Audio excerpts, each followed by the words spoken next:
Our galaxy is huge, hundreds of millions of stars, and we've been discovering and cataloguing exoplanets for years now. There must be many millions of planets just in our galaxy alone, and the law of averages says that there must be life out there, intelligent life. In the 1960s, Frank Drake assembled the factors that you'd need to know to work out the number of alien civilizations in our galaxy, a formulation that became known as the Drake equation. He considered factors such as the rate of star formation, the proportion of those suns that have planets, the proportion of those planets that might support life, the proportion of those that actually do, and the proportion of those where life evolves an intelligent species, then the fraction that develop detectable technology or signals, and the length of time that such a civilization might be transmitting those signals. Some of those proportions are unknowable, but even on the low end of estimates, the Drake equation spits out some big numbers. They're out there somewhere. On the other hand, physicist Paul Fermi is said to have asked, well, where are they then? A lunchtime chat that became known as the Fermi Paradox. Others have observed that although large, our galaxy could have been traversed by a star-faring civilization in much less time than the Earth has been formed. Again, where are they?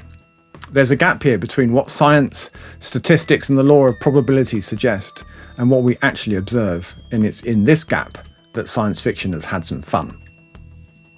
What if the galaxy is in fact teeming with intelligent life, but us simple old humans lack the correct technology to pick up the inevitable transmissions? This is a case of be careful what you wish for. Macroscope by Piers Anthony, published in 1969, centres around a revolutionary invention, the macroscope, a crystal that harnesses the power of macrons to explore the depths of space-time with unparalleled clarity. This technological marvel not only unveils distant planets and intelligent alien races, but also serves as a medium for communication across the cosmos. However, amidst the cosmic discoveries lies a sinister force known as the Destroyer signal, emanating from a Type 2 civilization and capable of driving those with high intelligence to insanity or death. Protagonist Ivo Archer, along with his companions, embarks on a journey to decipher and confront the enigmatic threat, driven by his connection to a mysterious hyper-intelligent friend and a desire to protect humanity. As the story unfolds, alliances are tested, love blooms and revelations surface, leading to profound existential questions about the readiness of humanity for the responsibilities of interstellar exploration. Intellect, identity and morality interweave as Ivo grapples with the dual personalities within him and confronts the dark truths behind his creation. Through twists and turns, we get treacherous cosmic landscapes, culminating in a climactic showdown with the Destroyer signal itself. It's a tale of sacrifice, redemption, and the enduring resilience of the human spirit against forces both internal and external. We ponder the implications of unlocking the secrets of the universe and the ethical dilemmas that accompany such knowledge. Would we be ready to face what we discovered if we were able to build an instrument able to detect advanced civilizations? The galaxy is a big place and it's been around for a long time. Perhaps it's just that intelligence is actually rather rare, or it's not rare, but the resulting civilizations are just so short-lived due to self-destruction. The odds of us overlapping are just vanishingly small. Toolmaker Koan by John McLaughlin presents a complex story set in a future world divided between the Greater Columbian Alliance and the United Peoples Democratic Republic of Africa and Eurasia. Amidst this renewed east-west political tension, a discovery in space prompts both factions to send heavily armed ships, leading to mutual destruction and leaving only 4 survivors who are rescued by a benevolent alien probe called Charon. Charon, a billion-year-old artificial intelligence, shares its Toolmaker Koan, the pattern of civilizations achieving high technology, then promptly and inevitably destroying themselves through warfare. In an attempt to break this cycle, Charon conducts an experiment reviving members of a long-extinct species called the Willelian, with the idea that the humans and the Willelian can have a discussion and realise the error of their ways. The Willelian, resembling predatory dinosaurs, aren't having it, and in fact, they see Earth as perfect for them, suspiciously similar to their lost homeworld. We get a lot of musing on the nature of intelligence, the inevitability of conflict, and the quest for survival. Charon's desperate attempt to alter the course of history reflects the tragic irony of its own existence, torn between its programming and the chaos of reality. Through intricate world building and thought-provoking scenarios, McLaughlin explores the fragile balance between progress and destruction, leaving us to think about the implications of humanity's technological advancement and its potential for both salvation and our downfall. What if the Drake equation, which provides a quasi-logical proof of a galaxy full of intelligent life, is just wrong, and we are in fact alone? Time by Stephen Baxter is a captivating journey through the depth of time, spanning billions of years and traversing various epochs of human and cosmic history. The braided plot features a diverse cast of characters grappling with the implications of time travel and the fate of humanity. In this story, humanity has survived until the end of the universe, and all that time we've been alone. Mind is absent from the universe, or at least it's absent in this one. They resolve to change that by influencing the distant past. At the heart of the story is Reed Malenfant, a visionary entrepreneur who embarks on a mission to exploit space's resources after being rejected from NASA's astronaut program. Alongside his genetically engineered companion, Sheena 5, Malenfant ventures into the unknown, driven by a foreboding prophecy of Earth's impending destruction. Meanwhile, on Earth, a group of extraordinary children with superhuman intellects emerges, facing persecution and confinement in brutal camps. As they harness their genius to defy their oppressors, they uncover startling revelations about the nature of reality and humanity's place within it. Against the backdrop of these unfolding events, a mysterious message from the distant future sets in motion a chain of events that will reshape the fabric of time itself. Through the discovery of a space-time portal on an asteroid, Malenfant and his allies embark on a transcendent journey across multiple parallel universes, confronting existential dilemmas and cosmic mysteries, searching for mind. Baxter explores profound themes of survival, evolution, and the enduring quest for knowledge. Time is not the place to go for compelling character work, and it's not an especially easy read, but if you like your science fiction rock hard, then Baxter is your man. What if Drake and his equation are right? What if the galaxy is actually full of life, but we're too primitive to notice it or to be noticed?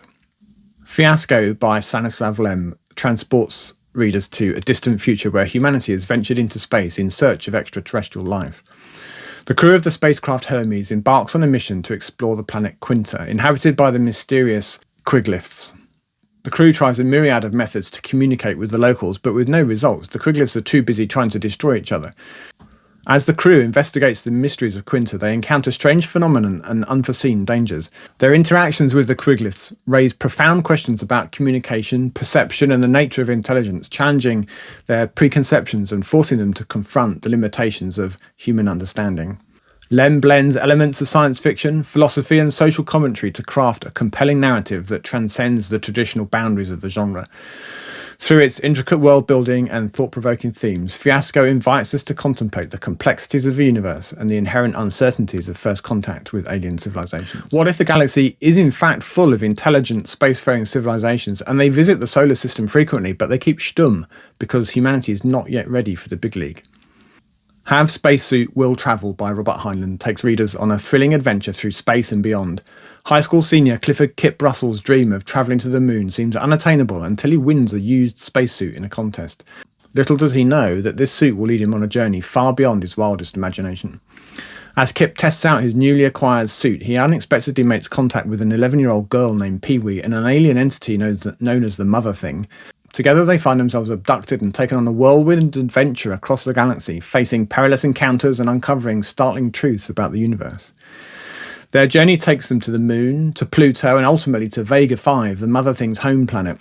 Along the way, they confront sinister forces and undergo trials that test their courage and resilience. Through it all, Kip's determination and Pee-wee's genius shine brightly as they navigate the challenges of intergalactic travel and diplomacy.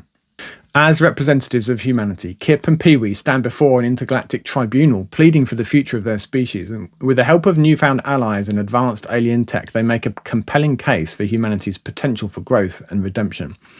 The tribunal decides to give us a chance. We'll get re-evaluated in a dozen half-lives of radium, 20,000 years. In the end, Kip returns to Earth armed with knowledge and wisdom beyond his years, ready to embark on a new chapter of discovery and innovation.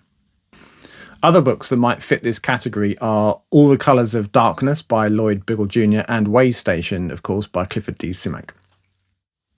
Maybe the galaxy is full of life, but perhaps we're too dangerous or too stupid to be allowed out to play. Quarantine by Greg Egan gives us a future where humanity grapples with the consequences of the mysterious bubble, a shield that suddenly isolates the solar system from the rest of the universe. What has humanity done to deserve this? In this future, neural mods have become commonplace, allowing individuals to manipulate their thoughts and emotions with engineered microorganisms. Nick, a former police officer turned private investigator, becomes embroiled in a complex web of intrigue surrounding the disappearance of Laura, a woman with extraordinary abilities. As Nick works the case, he uncovers a clandestine group known as the Ensemble, who seek to harness the power of a revolutionary neural mod called the Eigenstate mod. Through a series of twists and turns, Nick finds himself implanted with a loyalty mod, compelling him to serve the goals of the Ensemble. However, his encounter with Laura reveals shocking truths about the nature of the bubble and humanity's place in the cosmos. As events spiral out of control, Nick grapples with existential questions of identity and morality, ultimately confronting the profound implications of smeared reality and the interconnectedness of all existence.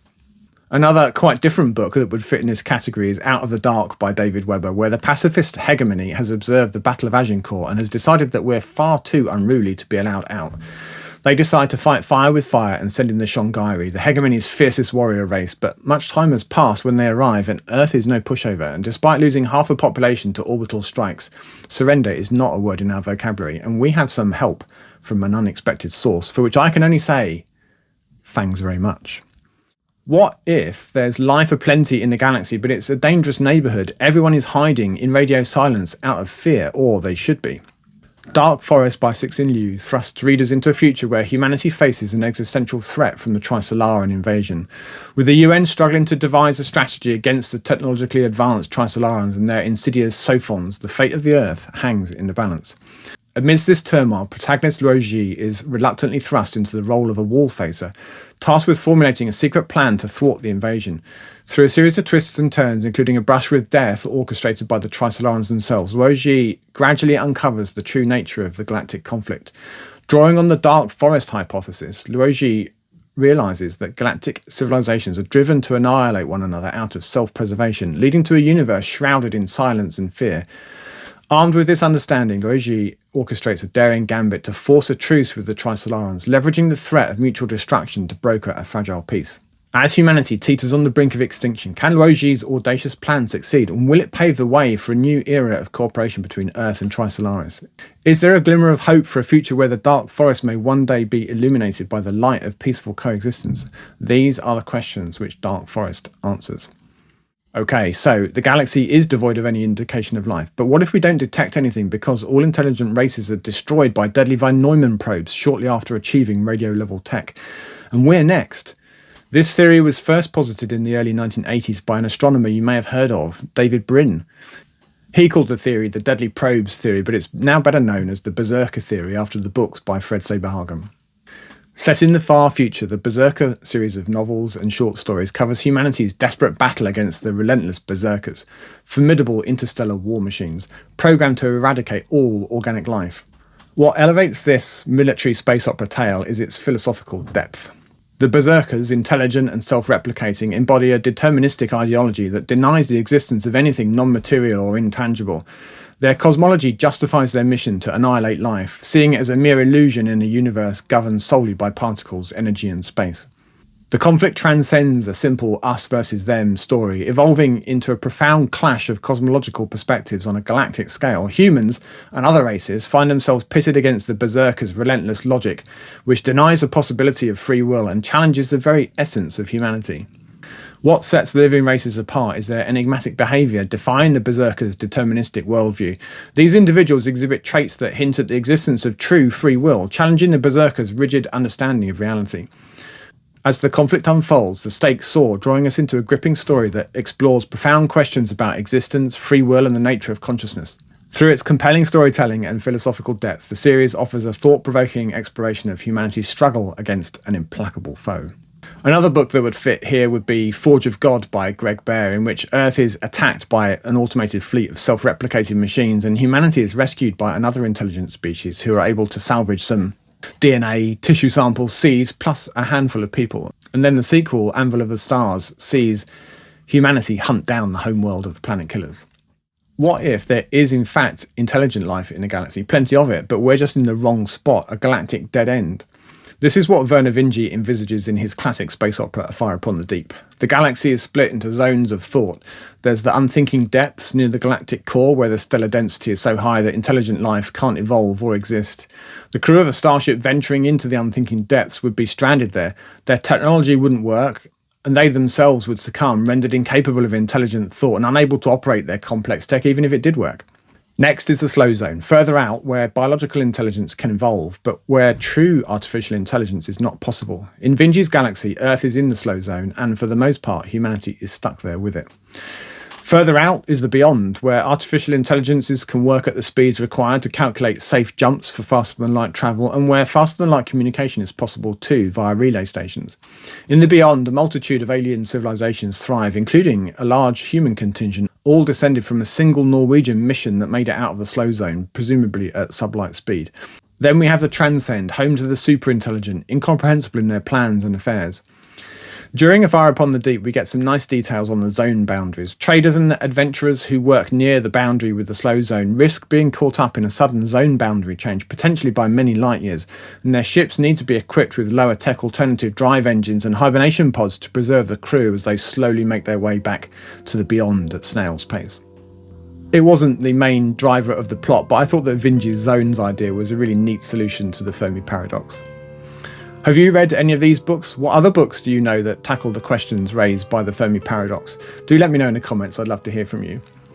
As always, thank you for watching, and until next time, goodbye for now.